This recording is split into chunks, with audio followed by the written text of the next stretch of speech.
The champagne stung my eyes, a cruel mockery of celebration.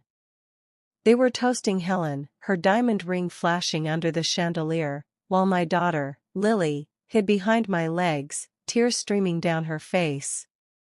They thought they had won. They thought a Vermont mother was nothing compared to their glittering world of wealth and privilege. They didn't know Ava was watching, planning, and remembering every single word. If you have a sister, a mother, or a daughter who deserves better, subscribe now. The invitation had seemed like an olive branch. My brother, Thomas, was marrying Helen, a woman whose family's fortune could probably buy and sell our quiet little town 10 times over. Thomas, always chasing the next big thing, had finally landed in the lap of luxury, and he insisted we come to the engagement party. Family, he'd said on the phone, a word that suddenly felt hollow. My husband, Ben, ever the optimist, thought it would be a good chance to reconnect. To show them our life, our kids, weren't so different. Ava, knew better. I'd always known Thomas craved a life beyond our simple upbringing, but I held on to a sliver of hope that he hadn't completely forgotten us. We drove down from Vermont, the car packed with our 2 children, Lily and Sam, and a carefully chosen gift, a hand-carved wooden bowl from a local artisan. Something that represented our life, our values. Something real. The moment we arrived at Helen's sprawling estate, a monument to excess, I felt a chill settle over me. The air itself seemed to hum with judgment. Helen greeted us with a smile that didn't quite reach her eyes, a fleeting hug that felt more like an inspection. "So glad you could make it," she said, her voice dripping with a sweetness that tasted like arsenic. The party was exactly as I'd feared, a parade of designer dresses, surgically enhanced smiles, and conversations that revolved around stock prices and vacation homes. Lily and Sam, used to playing in the dirt and chasing fireflies, looked lost and overwhelmed. They clung to me, their eyes wide with a mixture of awe and discomfort. I tried to steer them towards the buffet table, hoping some fancy pastries would ease their anxiety. That's when Helen swooped in, her voice cutting through the chatter like a shard of ice. "Oh, darling," she said to Lily, her tone dripping with condescension, "is that dress from Walmart? So adorable." Lily, bless her heart, just stared at her, confused. Helen then turned to me, her smile widening, but her eyes glinting with something cruel. "You know, Ava, we were hoping for a more exclusive atmosphere. Perhaps next time, we can arrange a separate playdate for the discount store kids." The words hit me like a physical blow. My face flushed, my hands clenched into fists, but I forced myself to remain calm. I wouldn't give her the satisfaction of seeing me upset. Lily, however, didn't have the same restraint. Tears welled up in her eyes, and she ran back to Ben, burying her face in his leg. The rest of the evening was a blur of forced smiles and polite conversation, each word a tiny shard of glass twisting in my gut. I watched as Thomas laughed with Helen's friends, his arm draped possessively around her waist, and I felt a wave of nausea wash over me. He didn't even notice Lily's tears. He didn't even seem to notice us. We were invisible, a stain on his perfect new life. The drive back to Vermont was silent, save for the occasional sniffle from Lily. Ben tried to make light of the situation, but I could see the hurt in his eyes. He loved my family, and he hated seeing them treat us this way. As for me, I was seething. Not just with anger, but with a cold, calculating rage that I hadn't felt in years. They had humiliated my children. They had belittled my life. They had made me feel like I was nothing. But what they didn't know was that they had awakened something within me, something that had been dormant for far too long. They saw a quiet mother from Vermont. They saw someone they could dismiss, someone they could control. They were wrong. So terribly, horribly wrong. I replayed Helen's words in my head, each syllable fueling my resolve. "No room for your discount store kids," she had sneered. It was a declaration of war, and they didn't even realize they'd fired the first shot. The person I trusted most, the one who knew how much this tore at me, my own brother, Thomas, sided with her. The following weeks were a masterclass in forced normalcy. I plastered on a smile for the kids, packed lunches, and attended school events, all while a volcano of fury simmered beneath my skin. Sleep became a luxury I could barely afford. I'd lie awake at night, replaying the engagement party in my head, each humiliation magnified in the darkness. Images of Lily's tear-streaked face haunted me. How could they be so cruel? How could my own brother stand by and watch? I tried to talk to Thomas, to explain how deeply their words had cut, but he brushed me off. "Ava, you're being too sensitive," he'd said, his voice laced with impatience. "Helen didn't mean anything by it. She's just direct." Direct? Her words were a calculated attack, a deliberate attempt to make us feel inferior. And my brother, blinded by wealth and status, was choosing to defend her. It felt like another betrayal, a deeper wound than the initial insult. I attempted to mend fences, swallowing my pride and calling Helen. I tried to explain that Lily was a sensitive child, that her comment had been hurtful. I suggested a playdate, a chance for Lily and Helen's niece to connect. Helen's response was dismissive. "I'm afraid our schedules are quite full," she said, her voice dripping with false sympathy. "Perhaps when Lily is a little older, and more accustomed to our social circles." The rejection was swift and brutal. It was clear they didn't want us in their world. They saw us as a threat, a reminder of Thomas's humble beginnings. And they were determined to keep us at arm's length. The weight of the injustice pressed down on me, a suffocating blanket of anger and resentment.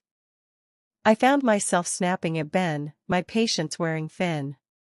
I was short with the kids, my mind consumed by thoughts of revenge. I knew this wasn't healthy, that I was letting their negativity poison my life, but I couldn't shake the feeling that something needed to be done. I couldn't just let them get away with it. I started researching Helen and Thomas, digging into their lives, searching for any chink in their armor. I scoured social media, read news articles, and even hired a private investigator, a local woman named Carol who understood the quiet rage of a mother scorned. Ben, initially concerned about my obsession, started to see the depth of my pain. He knew I wasn't just being petty, I was fighting for my children, for our dignity. He became my confidant, my sounding board, my rock in a sea of turmoil. He helped me channel my anger, to focus my energy on finding a way to expose their hypocrisy. Carol uncovered a few minor indiscretions, a forgotten debt, a questionable business deal, but nothing that would truly shake their gilded cage. I needed something bigger, something more impactful. I knew Helen and Thomas were meticulous, careful to maintain their pristine image. But everyone has secrets, and I was determined to find theirs. The pressure was mounting. The wedding was only a few months away, and I felt like I was running out of time. I needed a plan, a strategy, a way to strike back without jeopardizing my own family. The sleepless nights continued, filled with swirling thoughts and desperate schemes. I was walking a tightrope, balancing on the edge of sanity, fueled by a burning desire for justice. They had underestimated me. They had mistaken my silence for weakness.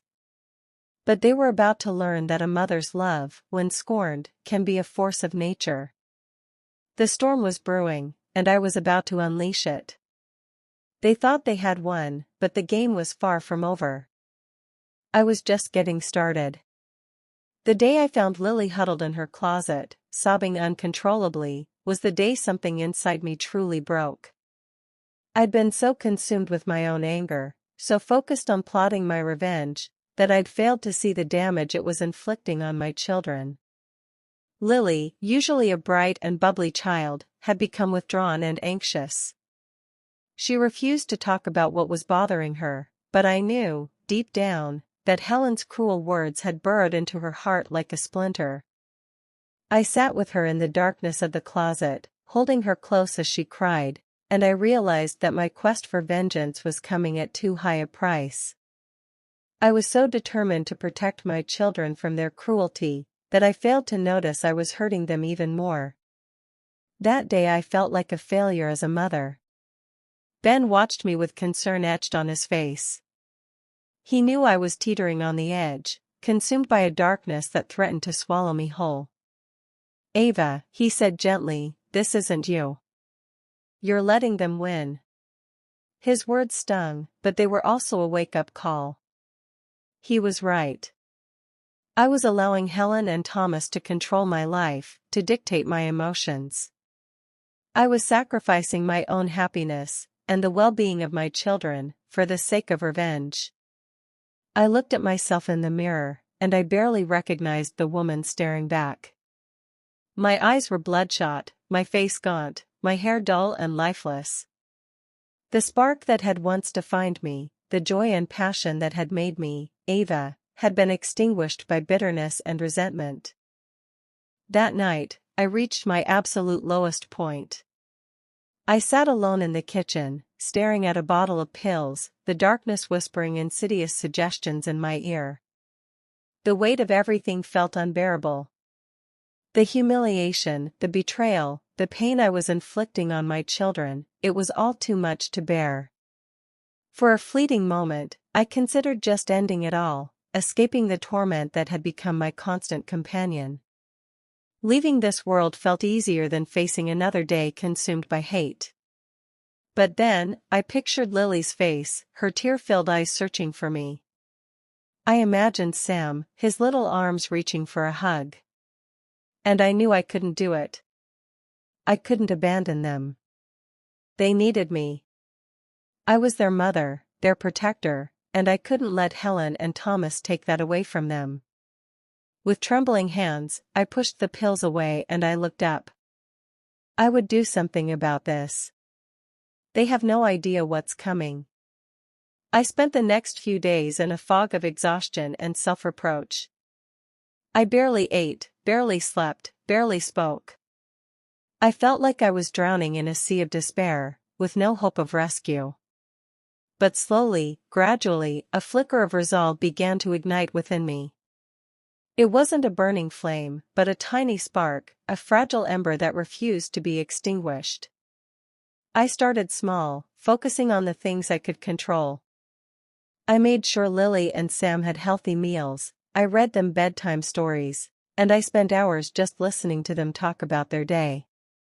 I reconnected with Ben, apologizing for my behavior and thanking him for his unwavering support. I started exercising again, channeling my anger into physical activity. I went for long runs in the woods, pushing myself to the point of exhaustion, and slowly, the darkness began to recede. I knew I couldn't erase the pain they had caused, but I could choose how I responded to it. I could choose to rise above their negativity, to reclaim my life, and to protect my children from their toxic influence. I decided to stop dwelling on the past and to start focusing on the future. I may have lost this initial skirmish, but the war isn't over. I started to shift my thinking. Instead of focusing on revenge, I began to focus on justice. I realized that true revenge wasn't about inflicting pain, it was about exposing the truth. It was about holding Helen and Thomas accountable for their actions, and preventing them from hurting anyone else. I went back to Carol, the private investigator, but this time I had a different request. I didn't want dirt, I wanted information. I wanted to understand Helen and Thomas's world, their motivations, their vulnerabilities. I wanted to find their weakness, the chink in their armor that would allow me to strike back with precision and force. I realized that their biggest weakness was their image. They were so obsessed with maintaining their pristine reputation, with projecting an image of wealth and perfection, that they were blind to the cracks in their own foundation. They thought they were untouchable, that their money and status would protect them from any consequences. But they were wrong. Everyone is vulnerable, everyone has secrets, and I was determined to find theirs. The quiet mother from Vermont was gone. In her place stood a woman with a mission, a woman who was no longer afraid to fight for what she believed in. I was done playing nice. I was done being silent. The game had changed. And this time I was playing to win. They awakened a sleeping giant, and now they will pay the price for doing so. I was recording everything from now on. They had no idea what they were up against. The recording became my lifeline. Every interaction, every phone call, every staged smile at family dinners, it all went on record. I purchased a high-quality audio recorder disguised as a pen, slipping it into my pocket at every opportunity. I researched the laws surrounding recordings, ensuring I was operating within the bounds of legality, covering my tracks with the same meticulousness Helen and Thomas used to hide their true selves. I knew that any slip-up, any hint of my plan, would alert them and ruin everything. I smiled sweetly at Helen, complimenting her taste in decor, all the while my pen diligently captured her every word, every subtle dig disguised as a compliment. "Oh, Ava, that's a lovely bag," she'd say, her voice dripping with condescension. "Is it vintage? How charming." I'd laugh politely, my eyes fixed on hers, and respond with a disarming, "Why, thank you, Helen. It's a family heirloom, actually. Just like some people's values, I suppose." The pen would keep rolling. Thomas, emboldened by his upcoming nuptials and Helen's constant praise, became even more careless. He'd brag about his business deals, his lavish purchases, his growing influence within Helen's social circle. He'd call, ostensibly to check in, but really to gloat. "You wouldn't believe the vintage wine Helen managed to get for the wedding," he'd say, a smugness lacing his voice. "A 1945 Chateau Mouton Rothschild. It cost more than your entire car, Ava." I'd feign admiration, offering congratulations while subtly steering the conversation towards topics I knew would reveal his true character, the way he treated his staff, his casual dismissals of people he deemed beneath him. Each word was another nail in their coffin, carefully documented and stored away. There was one particularly tense dinner where I almost blew my cover. Helen, fueled by alcohol and a captive audience, started to recount the story of our first meeting, embellishing the details to make me seem even more unsophisticated and out of place. I felt my face flush with anger, my hands clenching beneath the table. But I forced myself to smile, to play along with her twisted narrative, knowing that the recorder was capturing every word, every nuance of her cruelty. Lily, sensing my discomfort, reached for my hand, her small fingers squeezing mine reassuringly. In that moment, I knew I couldn't back down. I couldn't let them continue to belittle and humiliate us. I had to see this through, for Lily, for Sam, for myself. Carol, my private investigator, proved invaluable. She helped me navigate the complexities of digital forensics, teaching me how to recover deleted files, how to trace IP addresses, how to uncover hidden information online. I learned how to use burner phones, how to encrypt my emails, how to protect my online identity. It was like entering a whole new world, a world of shadows and secrets, where nothing was as it seemed. She uncovered a series of emails between Thomas and Helen that were particularly damning. They revealed a pattern of deceit and manipulation, a willingness to step on anyone who stood in their way. There were emails discussing ways to undermine a business rival, emails plotting to sabotage a colleague's career, and even emails detailing their efforts to keep Thomas's ex-girlfriend quiet after he ended their relationship. The evidence was mounting, painting a picture of two people who were not only arrogant and entitled, but also deeply corrupt and malicious. I realized that their wealth and status were built on a foundation of lies and deceit, and I was determined to expose it. The anticipation was building. The wedding was fast approaching, and I knew I had to act soon. I spent hours poring over the evidence, organizing the recordings, and crafting a plan that would deliver the maximum impact. I consulted with a lawyer, a friend from college who specialized in defamation and privacy law. I wanted to ensure that my actions were legally sound, that I wouldn't be exposing myself to any legal repercussions. He advised me to proceed with caution, to focus on verifiable facts, and to avoid making any unsubstantiated accusations. He helped me craft a statement that was both damning and defensible, a statement that would expose their hypocrisy without opening me up to legal liability. I knew the timing was crucial. I couldn't act too soon, or they would have time to retaliate. I couldn't act too late, or the opportunity would be lost. I decided to wait until the day of the wedding, the day when they would be most vulnerable, the day when their carefully constructed facade would be on full display for the world to see. I envisioned the scene playing out in my head, the lavish ceremony, the designer dresses, the champagne flowing freely, and then, the bomb. I knew it would be devastating, that it would shatter their carefully cultivated image and expose them for who they really were. But I also knew it was necessary. They had crossed a line, they had hurt my children, and they needed to be held accountable. I practiced my speech in front of the mirror, rehearsing the words, honing my delivery, ensuring that my voice was steady and resolute. I wanted to convey the truth with clarity and conviction, to leave no room for doubt or misinterpretation. I knew it would be the hardest thing I had ever done, but I was prepared. I was ready to face them, to confront them with their lies, and to reclaim my dignity. The wedding day arrived like a storm cloud. I packed my bag with the evidence, the recordings, the emails, and the statement, feeling a mix of fear and excitement churning within me. It was time. The day I discovered the truth about Thomas's business dealings, the world seemed to tilt on its axis. Carol had been digging into his company's financial records, tracing a web of shell corporations and offshore accounts. What she found was far more sinister than simple tax evasion. Thomas was involved in a massive fraud scheme, siphoning funds from investors and using the money to finance his lavish lifestyle. But the worst part was the connection to a local charity that Helen championed publicly. It was all a front.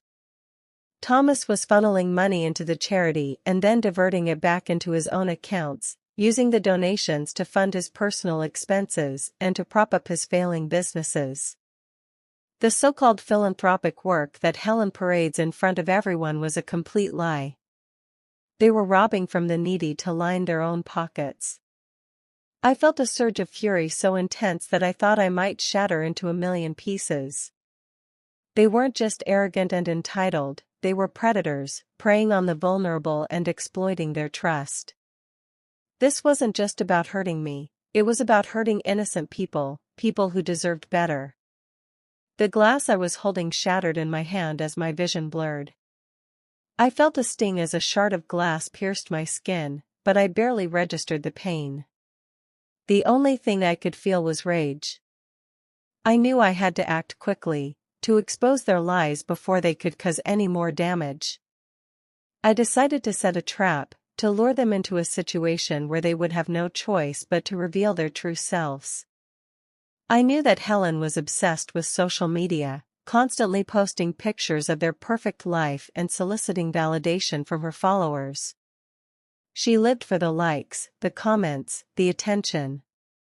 I decided to use this vanity against her. I created a fake social media account, posing as a wealthy philanthropist who was interested in donating to their charity. I crafted a profile that was designed to appeal to Helen's vanity, pictures of exotic vacations, designer clothes, and exclusive events. I started following her, liking her posts, and leaving flattering comments. It didn't take long for her to notice me. She sent me a private message, thanking me for my interest in their charity and inviting me to a private reception at their home. This was exactly what I wanted. I accepted the invitation, knowing that this was my chance to gather more evidence and to set the stage for my final act. The reception was everything I expected, a lavish display of wealth and privilege. The house was filled with impeccably dressed guests, sipping champagne and making polite conversation. Helen was in her element, flitting from group to group, basking in the attention and admiration. Thomas was by her side, his arm draped possessively around her waist, his eyes scanning the room for potential business opportunities. I played my part perfectly, charming the guests, complimenting Helen on her taste in art, and feigning interest in Thomas's business ventures. All the while, my pen was recording everything. I managed to corner Thomas alone for a few minutes, steering the conversation towards the charity and his involvement in it. I asked him pointed questions about the finances, the donations, and the beneficiaries. He became increasingly nervous, his answers evasive and contradictory. He started to sweat, his eyes darting around the room, as if he was afraid someone would overhear our conversation. I pressed him harder, pushing him to the brink of panic. Finally, he snapped. He grabbed my arm, his fingers digging into my skin, and hissed in my ear, "You need to be careful what you say. You don't know who you're dealing with." I smiled sweetly and pulled away, my heart racing. I had him. I had baited the trap, and he had walked right into it. The wedding is tomorrow. He has no idea what's coming. The wedding was a grotesque spectacle of wealth. The manicured lawns of Helen's family estate were crammed with guests, all dressed in their finest clothes, sipping champagne, and whispering behind their hands. Helen, in a dress that probably cost more than my house, floated around like a queen, her face plastered with a smile that didn't reach her eyes. Thomas, ever the smarmy charmer, greeted guests with a forced enthusiasm, his gaze constantly darting around, calculating and assessing. I watched them from the sidelines, a ghost in their paradise, my hand gripping the small bag containing the evidence that would shatter their world. The ceremony began, a nauseating display of vows and promises that I knew were hollow. As the officiant droned on, I felt a surge of nausea. This charade had to end. Now. As they reached the part where objections were to be raised, I stepped forward, my voice clear and steady despite the tremor in my hands. "I object." The word ripped through the air like a thunderclap, silencing the murmuring crowd. All eyes turned to me, and the color drained from Helen's face. Thomas's smile vanished, replaced by a mask of fury. "Ava, what are you doing?" he hissed, stepping towards me. I held up my hand, stopping him in his tracks. "I'm here to expose the truth," I said, my voice ringing with conviction. "The truth about your fraudulent business dealings, your exploitation of charities, and your deceitful manipulation of everyone around you." I pulled out the recorder, the pen that had captured their every lie, and pressed play. Helen's voice filled the air, dripping with condescension as she spoke about me, mocking my background, my clothes, my supposed lack of sophistication. Then came Thomas's voice, bragging about his shady business deals, his callous treatment of his employees, and his contempt for anyone he considered beneath him. The recording played snippets of their phone calls, their private conversations, their carefully crafted facade crumbling with each passing second. Then, the emails, read aloud by my lawyer friend who stood nearby, detailing their plot to undermine a business rival, their scheme to sabotage a colleague's career, and their efforts to silence Thomas's ex-girlfriend.